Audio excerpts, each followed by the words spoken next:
जो बीजेपी के और लोग हैं, जो निहायत ही बदतमीज किस्म के लोग हैं, उनको ये ड्यूटी दी गई है कि तुम इन्हें आतंकवादी, खालिस्तानी, माओवादी और पाकिस्तानी और ये सब चीन वाले कह के इनको बदनाम करो। एक और तीसरी रणनीति है, आपको मालूम होगा, मैं भी उस समय उसको चीज को इतना विश्वास नहीं कर रहा था, लेकिन अब ये सारी चीजें जो डिटेल में आ रही हैं, अब जो बहुत सारी न्यूज आ रही हैं, इंफॉर्मेशन अंदर से आ रही हैं, वो इंफॉर्मेशन ये है कि अब इस आंदोलन को, विशेषकर सिंघू बॉर्डर का जो आंदोलन है, इस आंदोलन को ताकत के बल पर खत्म करने की जो प्लानिंग है गवर्नमेंट ने कर ली है। इसीलिए 4-5 दिन पहले सेना जो बुलाई गई है, सेना को बुलाया गया है, जो अर्धसैनिक बल है उनका इस्तेमाल किया जाएगा और किसी भी समय, रात के समय हमला हो सकता है, चाहे वो आज हो, कल हो, परसों हो, मैं ये नहीं जानता किस दिन होगा, लेकिन जो गवर्नमेंट के अंदर की प्लानिंग है वो ये सारी प्लानिंग हो चुकी है कि सिंघू बॉर्डर का जो ये पूरा है, इस सारा जो आंदोलन है, इसको रात में जो गवर्नमेंट के इस समय जो लोग हैं, वहां पे बच्चे कितने, महिलाएं कितने हैं, बुजुर्ग कितने हैं, वहां पे जो नौजवान कितने हैं, कितने संगठन है, कौन कौन लीडर है, ये सारी जो है, आपने भी देखा होगा कि ड्रोन से जो है लगातार वो हो रही है, उसकी जो सर्विलेंस हो रही है, साथ में सैटेलाइट का भी इस्तेमाल किया जा रहा है और ये पूरी योजना बन चुकी है। किसी भी पल ये हमला करके रात में और सबको उठा के इधर से उधर फेंके, मारे, काटे, क्या करेंगे हमें नहीं पता है, लेकिन ये रणनीति शुरू हो गई है। तो अब 3 नमस्कार, मेरा नाम है अरुण और आप देख रहे हैं टाइम्स एक्सप्रेस। किसानों का आंदोलन पूरे देश भर में अपने उफान पर है और मेरे साथ जो है फिलहाल भानु प्रताप जी है। आपको बता देगी ये जो है रात का समय है और 9:30 जो है बज चुके हैं। अभी जो है यहाँ पर पहुंचे हैं किसानों का आंदोलन से, अभी यहाँ पर आए हैं, इनसे बातचीत करते हैं कि आंदोलन जो किसानों का चल रहा है उसको कैसे देख रहे हैं। सर कैसे देख रहे हैं आप? डेली जा रहे हैं, किसानों के बीच पहुंच रहे हैं, समय बिता रहे हैं उनके बीच में, बातचीत रख रहे हैं अपनी, अभी आप वहां से आए हैं, कैसे आप देख रहे हैं किसानों का आंदोलन आगे बढ़ रहा है? क्या लग रहा है सरकार पीछे हटेगी? बड़ी मजबूत सरकार है, मोदी जी किसानों से आज मिले भी गुजरात में, कैसे देख रहे हैं? देखिए अरुण जी, हमारी जिम्मेदारी है, हाँ। क्योंकि जब देश का अन्नदाता सड़क पर है और वो केवल अपनी नहीं, हम सबकी लड़ाई लड़ रहा है, पूरे देश की लड़ाई, पूरे देश को बचाने की लड़ाई लड़ रहा है, तो हम सबकी जिम्मेदारी है, उसमें जितनी अपनी भागीदारी ईमानदारी से दे सकते हैं वो देनी चाहिए, होनी चाहिए। रही बात कि क्या रहेगा इसका, और मोदी जी लगातार मीटिंग कर रहे हैं, देखिए एक चीज तो आप समझ लें, अगर मोदी जी पिछले 20 दिनों में जो भी मीटिंग उन्होंने की है उसमें सिवाय इस किसान आंदोलन के, और उसमें भी वही तोते की तरह रट है उनकी, वही जैसे टेप चला दी हो कि भैया ये पहले मीटिंग में भी यही टेप थी, दूसरी में भी यही, और लगातार वही बस उन्हें बोलना है कि भाई जो ये है किसानों के फायदे के लिए है, किसानों के फायदे के लिए, किसानों के फायदे, ऐसा कुछ भी नहीं है, और वही बोल रहे हैं। तो मोदी जी को तो एक काम मिल गया, जब ये सुबह से लेकर शाम तक, जब ये उनके दिमाग में 24 घंटे यही चलता है। दूसरा, उनके जो मंत्री हैं, उनकी जो पूरी सरकार है, ये यूं कहें कि पूरी बीजेपी और आरएसएस, उनके दिमाग में सिर्फ हमेशा इस समय जो चल रहा है, देश की बाकी समस्या जाए भाड़ में, केवल और केवल इसी पर, अपने रुख पर अड़े रहना, बस यही चल रहा है। तो आप समझ सकते हैं, आप समझ सकते हैं कि मोदी जी के दिमाग में किस कदर बेचैनी है और इस आंदोलन का प्रभाव कितना गहरा है, इसको आप एक रणनीति सामने आ रही है कि जो किसानों का जो आंदोलन है, बीजेपी की सरकार पूरी कोशिश कर रही है कि जो किसान नेता है उनमें फूट डाली जाए, अलग अलग नेताओं से अलग अलग बात की जाए, इस तरह की बात सामने आ रही है। दूसरा स्टेप यह है कि इस आंदोलन को बदनाम किया जाए,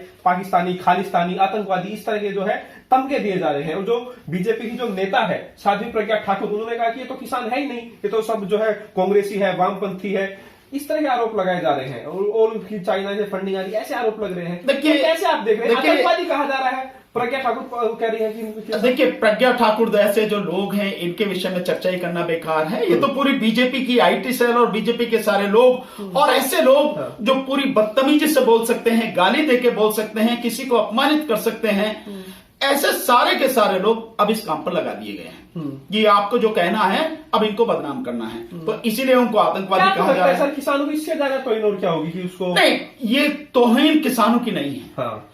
अन्नदाता की कोई तौहीन नहीं है, ये तौहीन है खुद प्रधानमंत्री नरेंद्र मोदी जी की, उनकी पूरी टीम की, बीजेपी और आरएसएस की। ये उस आरएसएस की बेइज्जती है जो आरएसएस अपने आप को देशभक्त बोलती है और जो देश के विकास की बात करती है और सबके लिए न्याय की बात करती है, और ये वही आरएसएस है जो सबको हिंदू कहती है। आपको मालूम होगा 130 करोड़ देश में हिंदू है, ऐसा कहा। तो जो किसान है ये हिंदू नहीं है क्या? मैं वही बात पे आ रहा हूं, मैं उसी बात पर आ रहा हूं कि एक तरफ आरएसएस कहती है कि 130 करोड़ इस देश में हिंदू हैं। हाँ। ये जितने भी किसान हैं ये कौन है? हाँ। ये हरियाणा के किसान, ये पंजाब के किसान, ये मध्य प्रदेश के किसान, ये उत्तर प्रदेश के किसान, ये कर्नाटक के किसान, ये महाराष्ट्र के किसान, ये गुजरात के किसान, ये बिहार के किसान, ये पश्चिम बंगाल के, और ये तमिलनाडु के किसान, ये तेलंगाना के किसान, ये झारखंड के किसान, ये कौन है?